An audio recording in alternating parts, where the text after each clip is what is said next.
à tous et bienvenue ou bienvenue sur ma chaîne La Bibliothèque d'Emilia. Aujourd'hui on se retrouve pour faire les sorties de février et tout comme janvier on a été très gâtés.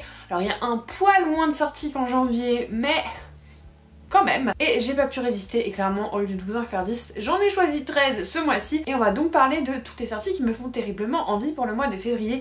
Encore une fois je rappelle, ce ne sont que les sorties qui me font le plus plaisir. Donc j'y inclus pas les suites de saga où je suis pas encore à jour. J'y inclus pas tous les livres qui me font moyennement envie, c'est vraiment ma top liste. Voilà, c'est une liste non exhaustive, heureusement. Sur YouTube, il y a énormément de personnes qui font ce genre de contenu. Donc d'une chaîne à l'autre, vous allez forcément avoir des livres peut-être que vous n'auriez pas vu ailleurs.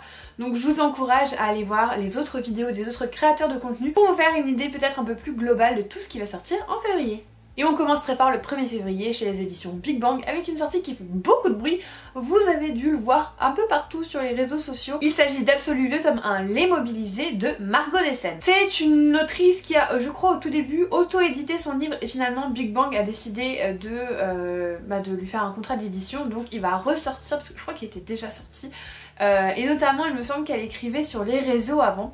En tout cas c'est une sortie déjà qui me fait beaucoup envie pour plusieurs raisons. La première c'est que c'est de la dystopie. En effet on est dans une ville qui a un espèce de petit enclos gardé parce qu'il y a des monstres dedans qui n'ouvre qu'une fois par an et vous avez des élus, les mobilisés donc, qui sont en fait envoyés dans cet enclos et personne n'en a encore jamais sorti vivant. C'est à la fois une espèce d'honneur en fait de faire partie des mobilisés, mais il y en a d'autres qui voient ça pas du tout comme un honneur parce qu'ils n'ont pas du tout envie de mourir. Ça a des très grosses vibes de Hunger Games et c'est vrai que autant on a eu une époque où la dystopie Young Adult, on y en avait partout, il y en avait limite trop, autant là ça fait plusieurs années qu'on en a plus du tout et que c'est très... voilà.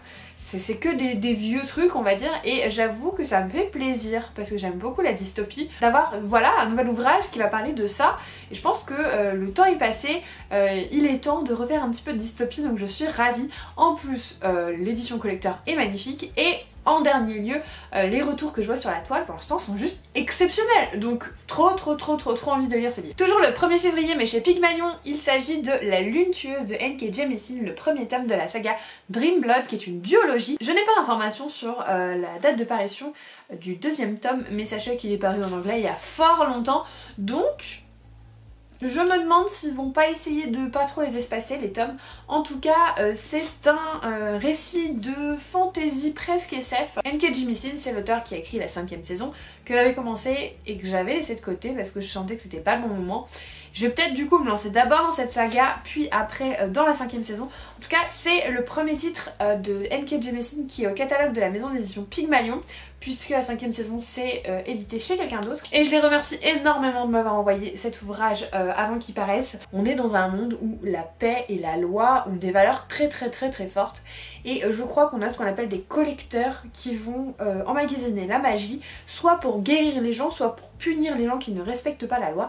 Mais un jour il y a un de ces collecteurs qui va être confronté à une femme qui doit tuer et qui va en fait il va refuser de la tuer, il va pas avoir envie, il va avoir envie de lui laisser la vie sauve et je crois que on va aller dans un sens de vous savez ce n'est pas vraiment comme on le pense, il y a plein de choses que le gouvernement nous dit pas, blablabla. En tout cas, voilà, je suis très contente d'avoir un écrit de N.K. Jemisin dans ma palle. C'est une autrice dont j'entends beaucoup de bien. Et elle fait des choses qui sont en général souvent à la limite entre fantasy et science-fiction, ce qui donne un genre un peu hybride et très intéressant. Donc voilà, c'est le 1er février chez Pygmalion. Ensuite, on va passer aux sorties du 2 février et là, il y en a pas mal. Le premier livre que j'ai sélectionné, c'est Le Chalet des Disparus de Ruth Ware. C'est publié chez Fleuve Noir. Et là, on est dans un thriller qui se prête énormément à la saison puisque on va suivre une bande de collègues qui font un séminaire dans un chalet en montagne et un de leurs collègues va commencer à disparaître et ils vont tous se soupçonner l'un l'autre. Donc on est dans un huis clos à la montagne, sous la neige, au milieu de nulle part. C'est quelque chose qui me tente bien. Ruth Ware c'est une autrice dont j'ai beaucoup entendu parler, en bien et en moins bien, mais j'ai très envie de me faire mon propre avis sur le sujet. Du coup j'avoue que ce titre là me donne bien envie, surtout qu'il est parfait pour l'hiver, clairement. Ensuite, toujours le 2 février chez Scrinéo, on a De Lune en Lune de Lise Sivin. Sivan, je sais pas trop comment on le prononce. C'est de la fantaisie française. Et là, je suis assez intéressée puisqu'il est question de quelque chose que j'aime beaucoup en général en littérature. Il s'agit du voyage temporel. Si vous suivez ma chaîne depuis un petit moment, je vous en parle quand même assez souvent. Et là, on va suivre deux jeunes filles qui ont un don un peu particulier, c'est qu'elles peuvent voyager dans l'espace, sauf qu'un jour elles voyagent dans le temps et c'est totalement interdit. Et surtout qu'en plus on est dans un monde où les humains sont reclus dans des espèces de forteresses parce qu'il y a des bêtes sauvages à l'extérieur. Et donc on en a une qui va être envoyée en prison et la seconde va être bannie en dehors des forteresses, donc à la merci en fait des bêtes sauvages. Et encore une fois je pense que ça va être un récit où on va se rendre compte qu'en fait ce qu'on nous dit c'est pas forcément ce qui est, et que les personnes au pouvoir peut-être emprisonnent les gens. Voilà, petite théorie. En tout cas, la couverture est super belle, on a vu de très bons retours. Donc pourquoi pas, voyage temporel, moi ça me tente toujours, donc je suis toujours friande de nouvelles histoires sur le thème, donc du coup je vais sûrement lire ce livre. Toujours le 2 février chez Lumen sort la fin de la duologie de Monsters of Verity, écrite par V. Schwab. Le premier tome c'était This Savage Song que j'avais adoré, alors c'est pas mon écrit préféré de V. Schwab mais j'avais adoré cet écrit, et là on a donc la suite et fin qui est Our Dark Duet. Et là en fait on est dans un monde un petit peu pareil, mi-fantasy, mi-SF, où vous avez 3 catégories de monstres. Vous avez des espèces de vampires, des espèces de loups-garous et une autre espèce de monstre qui ressemble à rien qu'on connaît, qui sont des Sunai et qui en fait tuent leurs victimes en jouant de la musique, en aspirant leur âme. Et donc on a Auguste qui est un Sunai et qui prend sur lui pour pas tuer, qui est le fils d'un des gérants de la ville, parce que la ville est divisée en deux avec un peu garde-gang, un peu Roméo et Juliette clairement. Et on va suivre Kate qui elle est la fille de l'autre chef de gang mais qui est une humaine, mais qui a une espèce de violence en elle, alors que c'est à l'inverse, Auguste essaye de réprimer sa violence, elle essaye de la faire sortir. Et la rencontre des deux est assez explosive. Voilà, j'ai beaucoup aimé le premier tome, j'ai entendu dire que le second était encore meilleur, donc ça, aussitôt reçu, aussitôt lu, franchement ça va être une de mes lectures de février, c'est sûr, certain, voilà c'est acté. Enfin la dernière sortie du 2 février c'est Ils étaient 7 de C.L. Armer, publié chez Cherche Midi, que je remercie chaleureusement pour leur envoi. Franchement je suis trop contente parce que c'est une saga de Cozy Mystery qui me tentait mais tellement, et du coup quand ils me l'ont proposé j'ai presque sauté sur place. Voilà, presque, dans ma tête en tout cas, mais voilà, le cœur y était. C'est une autrice, je crois qu'elle est de Papouasie-Nouvelle-Guinée, mais qui écrit en Australie. Et dans cette histoire, on va suivre un club d'amateurs de romans policiers, notamment Agatha Christie, qui vont se réunir en club de lecture pour pouvoir discuter de leurs livres favoris. Et sauf que, évidemment, il y a un souci, puisque un des membres, en fait, est là dans le but de tuer quelqu'un d'autre. Et donc, il y a un des membres qui va disparaître, puis encore un autre. C'est largement inspiré de Ils étaient 10, donc d'Agatha Christie. Je pense que c'est quand même pas fait... Voilà, c'est pas fait au hasard, puisqu'il y a plusieurs personnes qui vont disparaître successivement et on va devoir trouver le meurtrier, je pense. Il me fait très envie. Franchement, en plus il est super beau et le numéro 2 paraîtra en août. Je vous montre pas encore ni la couve ni le nom, mais ça me fait tellement rire. En tout cas, voilà, c'est un Cozy Mystery qui me donne très envie. Celui-là aussi il est déjà programmé pour une lecture commune avec ma copine Maud and Her Sweet Books, dont je vous ai parlé récemment sur la chaîne, et du coup ça aussi ce sera lu en février. Ensuite le 8 février chez Hachette sort Bella Morte, c'est écrit par Bella Higgins et là on est sur une histoire de vampire, mais une histoire de vampire un peu particulière. Quand j'ai lu le résumé au début j'ai fait oh vampire encore, parce que j'en ai marre des vampires genre trop beaux, voilà moi j'aime le vampire un peu comme Victor Dixon, un peu dark, voilà. Et là je me suis dit oh là là ça va être encore une histoire de jeune adolescent vampire, un peu le fruit défendu. Et en fait quand j'ai lu le résumé je me suis dit ah mais en fait finalement ça a l'air super intéressant, puisque là en fait les vampires sont connus de tous les humains, voilà c'est un fait, les vampires existent, ça fait 10 ans qu'ils sont voilà, qui se mêlent à nous tous en fait, et il y a des personnes qui sont désignées ou alors qui se portent volontaires pour devenir ce qu'on appelle des donneurs de sang, tout simplement ils vont voilà, faire office de nourriture. Et on va suivre notre héroïne qui elle va y aller parce que sa sœur était donneuse de sang et n'est jamais revenue, et du coup elle suspecte quand même que le vampire l'a tuée. Et du coup je trouvais qu'on n'était pas vraiment dans la même optique que tous les romans de vampires young adultes où le vampire il est trop beau, il tombe amoureux, voilà. Je trouvais qu'il y avait quand même quelque chose d'intéressant derrière, donc je l'ai noté parce que celui-là il m'intéresse quand même pas mal. Ensuite, le 14 février, chez les éditions Charleston, on a La famille Han de Min Jinling. C'est Min Jinling, celle qui a écrit Pachinko, que j'ai lu il n'y a pas très longtemps et que j'avais beaucoup aimé, où on suivait une famille coréenne qui avait émigré au Japon et qui tentait de survivre un peu malgré tout. Et là on va être encore sur des origines coréennes mais dans un contexte totalement différent, puisqu'on va suivre une jeune fille qui est de parents immigrants coréens mais qui a vécu toute sa vie aux États-Unis et qui cherche un petit peu à s'émanciper de ses racines et de son histoire parce que elle en a marre, voilà, des clichés, elle en a marre de la culture, elle a envie de, voilà, d'être une vraie américaine.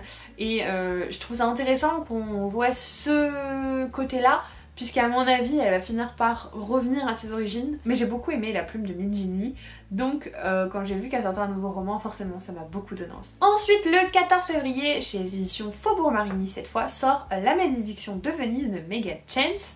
Et celui-là, je vais le recevoir en service de presse, vu que je fais partie des flamboyants, donc les partenaires de la maison d'édition Faubourg Marigny pour 2023. Ça ne devrait pas tarder, à l'heure où je vous parle, je crois qu'ils sont en train de préparer les colis. C'est un roman dont on nous a dévoilé le résumé il y a un petit moment, et j'avoue qu'il m'a beaucoup donné envie, puisque, encore une fois, on est dans un contexte un peu ésotérique, puisqu'on va suivre Elena en Italie, à Venise, qui est donc envoyée chez un vieux monsieur malade pour s'occuper de lui, pour faire un peu pénitence parce que elle aurait commis pas mal de péchés. Alors je suppose qu'elle a dû fricoter avec je sais pas qui, mais voilà, pour en fait faire pénitence, elle va devoir s'occuper d'un malade, sauf que elle va découvrir qu'il a des secrets de famille, qu'il y a un manoir un peu lugubre, qu'il y a sûrement une petite malédiction qui pèse, et ça flirte avec l'ésotérique, et ça j'aime beaucoup les romans comme ça, le réalisme magique en fait, où on est dans un cadre comme on le connaît en fait, et où il y a une petite pointe de surréel, et ça en général ça marche super bien avec moi. Donc voilà, j'ai hâte de le lire. Celui-là aussi sera lu début février dès que je le reçois je pense. Mais c'est un titre qui me fait très envie. Un autre titre qui me donne très envie, mais cette fois ça sort le 15 février chez Hachette Heroes. C'est le tout début d'une nouvelle saga Disney. Alors vous savez, les sagas Disney et moi ça fait 46. Il y en a que j'adore, il y en a que j'aime pas du tout, il y en a que selon les tomes j'adore, j'aime pas, enfin bref.